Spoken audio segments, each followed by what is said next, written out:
प्रश्न 1। बाजार का जादू चढ़ने और उतरने पर मनुष्य पर क्या-क्या असर पड़ता है? उत्तर। बाजार का जादू चढ़ने पर मनुष्य बाजार की आकर्षक वस्तुओं के मोह जाल में फंस जाता है। बाजार के इसी आकर्षण के कारण ग्राहक सजी धजी चीजों को आवश्यकता न होने पर भी खरीदने के लिए लालायित हो जाता है। इसी मोहजाल में फंसकर वह ऐसी गैर जरूरी वस्तुएं खरीद लेता है जो कुछ समय बाद घर के किसी कोने की शोभा बढ़ाती है। परंतु जब यह जाग उतरता है तो उसे एहसास होता है कि जो वस्तुएं उसने आराम के लिए खरीदी थीं, उल्टा वे तो उसके आराम में खलल डाल रही हैं। प्रश्न 2। बाजार में भगत जी के व्यक्तित्व का कौन सा सशक्त पहलू उभर कर आता है? क्या आपकी नज़र में उनका आचरण समाज में शांति स्थापित करने में मददगार हो सकता है? उत्तर। बाजार में भगत जी के व्यक्तित्व का यह सशक्त पहलू उभर कर सामने आता है कि उन्हें अपनी आवश्यकताओं का भली भांति ज्ञान है। वे उतना ही कमाना चाहते हैं जितनी कि उन्हें आवश्यकता है। बाजार उन्हें कभी भी आकर्षित नहीं कर पाता। वे केवल अपनी जरूरत के सामान के लिए बाजार का उपयोग करते हैं।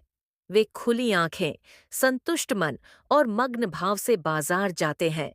भक्त जी जैसे व्यक्ति समाज में शांति और व्यवस्था लाते हैं, क्योंकि इस प्रकार के व्यक्तियों की दिनचर्या संतुलित होती है और ये बाजार के आकर्षण में फंसकर अधिक से अधिक वस्तुओं का संग्रह और संचय नहीं करते हैं, जिसके फलस्वरूप मनुष्यों में होड़ अशांति के साथ महंगाई भी नहीं बढ़ती। अतः समाज में भी शांति बनी रहती है। प्रश्न 3। बाजारूपन से क्या तात्पर्य है? किस प्रकार के व्यक्ति बाजार को सार्थकता प्रदान करते हैं अथवा बाजार की सार्थकता किस में है? उत्तर। बाजारूपन से तात्पर्य ऊपरी चमक दमक से है। जब सामान बेचने वाले बेकार की चीजों को आकर्षक बनाकर मनचाहे दामों में बेचने लगते हैं, तब बाजार में बाजारूपन आ जाता है।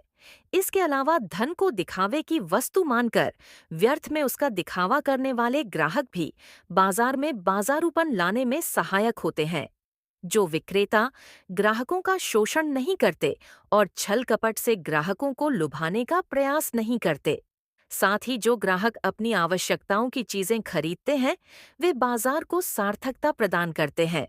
इस प्रकार विक्रेता और ग्राहक दोनों ही बाजार को सार्थकता प्रदान करते हैं।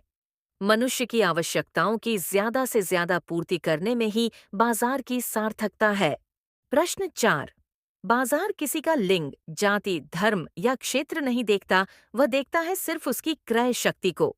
इस रूप में वह एक प्रकार से सामाजिक समता की रचना कर रहा है। आप इससे कहाँ तक सहमत हैं? उत्तर।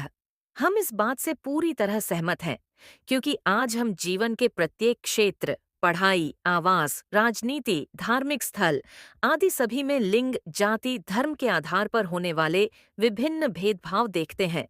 किंतु बाजार इस विचारधारा से अलग होता है। बाजार को किसी लिंग, धर्म या जाति से कोई लेना देना नहीं होता है। वह हर एक के लिए खुला होता है। उसके लिए तो हर कोई केवल और केवल ग्राहक है, जहां लोग आकर अपनी आवश्यकताएं पूरी करते हैं। इस प्रकार यदि हम देखें तो बाजार एक प्रकार की सामाजिक समता की रचना करता है।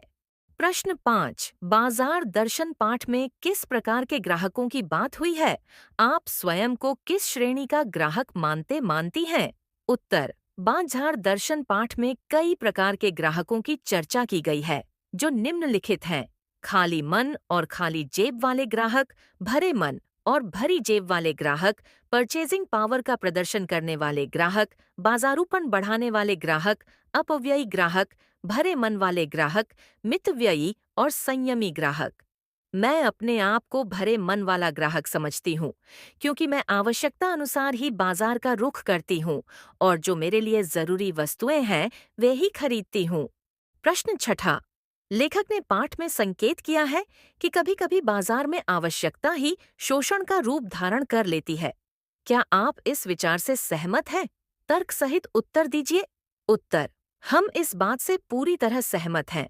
दुकानदार कभी-कभी ग्राहक की आवश्यकताओं का भरपूर शोषण करते हैं, जैसे कभी-कभी जीवनोपयोगी वस्तुओं, चीनी, गैस, प्याज, टमाटर आदि की कमी हो जाती है। उस समय दुकानदार मनचाहे दामों में इन चीजों की बिक्री करते हैं। ग्राहक भी अपनी दैनिक आवश्यकताओं के कारण सब कुछ जानते हुए बाजार के शोषण का शिकार बन जाता है।